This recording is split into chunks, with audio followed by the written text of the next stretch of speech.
दिसंबर 2009 में south India की cities में एक नया वर्ड उछला, लव जिहाद। न्यूज़पेपर ने इस पर आर्टिकल्स लिखे, आरएसएस और बीजेपी के यूथ विंग से पर्चे बांटे, लव जिहाद हिंदू लड़कियों को फंसाने की एक नई साजिश। लेकिन प्रोफेसर चारू गुप्ता एंड जेनसेक ने अपने रिसर्च में बताया कि लव जिहाद केवल और केवल एक पॉलिटिकल प्रोपेगेंडा है जिसके पीछे कोई भी ठोस डेटा मौजूद नहीं है। Hi guys, I hope love जिहाद सब सुनते ही आपके दिमाग में एक छवि बन जाती होगी, एक मुस्लिम लड़का, एक हिंदू लड़की एंड एक खतरनाक साजिश। दावा किया जाता है कि मुस्लिम लड़के ऑर्गेनाइज से हिंदू लड़कियों से झूठा प्यार करके या फिर उन्हें बहला फुसला के उनका धर्म परिवर्तन कराते हैं ताकि वो उनसे शादी कर सके और इंडिया की मुस्लिम पॉपुलेशन को बढ़ा सके। पहली बार लव जिहाद सब 2009 में सामने आया जब केरला और कर्नाटक के कुछ लोकल न्यूज़पेपर्स एंड संगठन ने यह दावा किया कि मुस्लिम लड़कों को 5 लाख रुपए तक दिए जा रहे हैं किसी हिंदू लड़की से शादी करके उनके धर्म को परिवर्तन कराने पर। इस दावे के साथ ही शुरू हुआ मुसलमानों के खिलाफ एक मीडिया ट्रायल, सोशल मीडिया पे वायरल पोस्ट एंड कई राज्यों में पुलिस और सुरक्षा एजेंसियों की जांच। लेकिन जब जमीनी सच्चाई सामने आई तो चौंकाने वाले फैक्ट्स मिले। जांच एजेंसियों के ऐसे कोई भी एविडेंस नहीं मिले जिससे ये साबित हो सके कि देश के अंदर लव जिहाद जैसी कोई बहुत बड़ी साजिश चल रही है। फिर भी ऐसा क्यों है कि ये सब सालों से जिंदा है, हर चुनाव में, हर टीवी डिबेट में, हर न्यूज़पेपर्स की हेडलाइंस में। तो चलिए आज की इस वीडियो में हम जानने वाले हैं लव जिहाद की पूरी सच्चाई क्या है। तो गाइस, लव जिहाद को समझने के हमें 2009 में जाना होगा क्योंकि 2009 से पहले इंडिया में लव जिहाद शब्द का कोई अस्तित्व ही नहीं था। Love marriage and intercaste marriage से सोसाइटी में प्रॉब्लम तो होती थी बट इन मैरिज को कभी भी लव जिहाद के रूप में नहीं देखा गया था। लेकिन 2009 में केरला और कर्नाटक में एक इंसिडेंट हुआ जिसने इस कॉन्सेप्ट को जन्म दिया कि मुस्लिम लड़के ऑर्गेनाइज होकर हिंदू लड़कियों को प्यार में फंसाकर उनका धर्म परिवर्तन करा रहे हैं। केरला में 2 हिंदू लड़कियों के पेरेंट्स ने कोर्ट में याचिका दायर की और उन्होंने बताया कि उनकी लड़कियां कॉलेज में पढ़ते समय कुछ मुस्लिम लड़कों के संपर्क में आई एंड वो लड़के इन लड़कियों को अपने प्यार में फंसाकर इनका धर्म परिवर्तन करा के इनसे शादी करना चाहते थे। उनमें से एक लड़के का नाम सहनसा एंड दूसरे लड़के का नाम सिराजुद्दीन था। उन हिंदू लड़कियों के पेरेंट्स ने यह भी दावा किया कि ये कोई पर्सनल लव स्टोरी नहीं है बल्कि ये सुनियोजित धर्म परिवर्तन का हिस्सा है। उन्होंने ये भी आरोप लगाया कि देश में एक ऐसा नेटवर्क चल रहा है जो मुस्लिम लड़कों को हिंदू लड़कियों को झूठे प्यार में फंसाने के लिए पैसे एंड अन्य रिसोर्सेज दे रहा है। जल्दी ही ये केस केरला और कर्नाटक के लोकल न्यूज़पेपर्स में प्रमुखता से छपने स्टार्ट हो गए। कई रिपोर्ट्स में हेडलाइन छपी, लव जिहाद, हिंदू लड़कियों को फंसाने के मिलते हैं 5 लाख, इस्लामिक ग्रुप प्रेम के नाम पे चला रहे हैं जिहाद। कोर्ट ने इस पूरे मामले को संज्ञान में लिया एंड डीजीपी जैकब पुन्नेस्से को इस मामले की जांच करने की रिस्पॉन्सिबिलिटी दी। डीजीपी जैकब पुन्नेस्से ने इस मामले की पूरी जांच की एंड कोर्ट में अपनी रिपोर्ट सौंपी जिसमें उन्होंने साफ साफ कहा था केरला में ऐसा कोई भी ग्रुप नहीं है जो मुस्लिम लड़कों को लव जिहाद के द्वारा हिंदू लड़कों को फंसा के उनकी धर्म परिवर्तन कराने की ट्रेनिंग देता हो। उन्होंने आगे कहा प्रदेश में लव जिहाद या रोमियो जिहाद जैसा कोई भी संगठन सक्रिय नहीं है। इस जांच के बाद national investigation agency Karnataka CID ने भी लव जिहाद के कई मामलों की जांच की और उन्होंने पाया कि लव जिहाद के अधिकांश मामले आपसी सहमति पर आधारित हैं।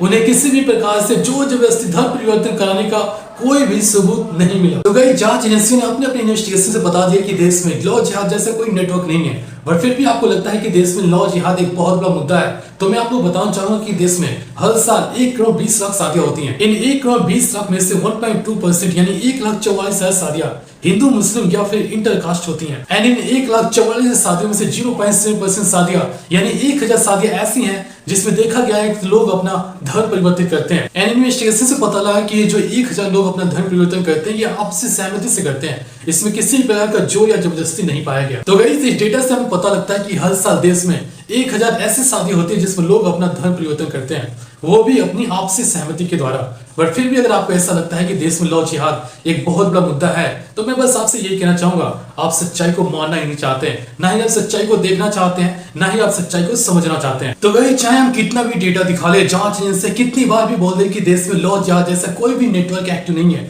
बस सच्चाई तो यही है गाइस, लव जिहाद अभी भी देश में एक बहुत बड़ा मुद्दा है। तो अब सवाल ये है कि ऐसा क्यों है? इसका जवाब शायद हमें कुछ इंसिडेंट्स या क्राइम से मिल सकता है। 18 मई 2022 को दिल्ली के छतरपुर में श्रद्धा वाकर एंड आफ्ताब के बीच शादी को लेकर विवाद हुआ जिसके बाद आफ्ताब ने श्रद्धा की गला घोट के हत्या कर दी एंड उसकी लाश के 35 टुकड़े किए एंड उन टुकड़ों को दिल्ली के जंगलों में जाकर ठिकाने लगाया।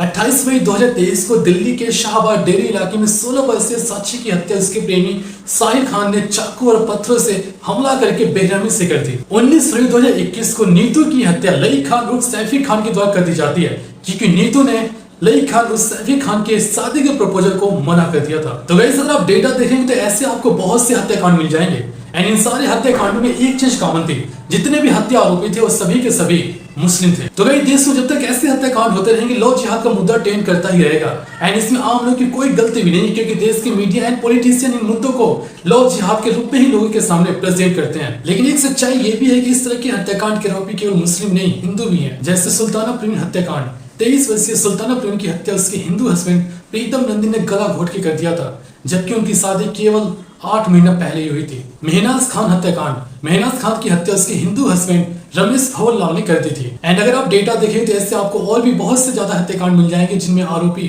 कोई मुस्लिम नहीं बल्कि हिंदू थे। लेकिन मुझे पता है ये गोदी मीडिया ये पॉलिटिशियन कभी भी इस तरह के हत्याकांड को पब्लिक को नहीं बताएंगे, क्योंकि अगर उन्होंने ऐसा कुछ किया तो उनका ये लव जिहाद का प्रोपेगेंडा एक्सपोज हो जाएगा, जिससे देश में नफरत की राजनीति खत्म हो जाएगी। एंड एक बार नफरत की राजनीति खत्म हो जाएगी तो देश के लोग सरकार से सवाल पूछने लगेंगे, महंगाई के बारे में, रोजगार के बारे में, विकास के बारे में। एंड ये तो सबको ही पता है कि इस गवर्नमेंट ने देश में क्या किया है। लेकिन गाइस मैं ये भी जानता हूं कि ऐसा कभी नहीं होने वाला है, क्योंकि जब एनआईए ने अपनी इन्वेस्टिगेशन रिपोर्ट में बार बार बताया है कि देश में लव जिहाद को लेकर कोई भी नेटवर्क सक्रिय नहीं है, फिर भी देश के 10 बड़े राज्यों में लव जिहाद को लेकर कानून बनाए जा चुके हैं। एंड लव जिहाद की सच्चाई तो यह है कि अभी तक 1400 से ज्यादा केस हुए हैं, जिसमें मात्र 30 केस ही अदालत में साबित हो पाए हैं।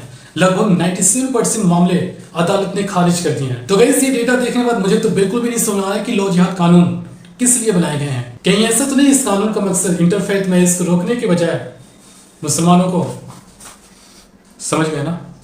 सो गाइस ये थी लव जिहाद की पूरी सच्चाई। वीडियो पसंद आए तो चैनल को सब्सक्राइब करो एंड वीडियो को शेयर जरूर करो। Thank you so much guys, मिलते हैं नेक्स्ट वीडियो में।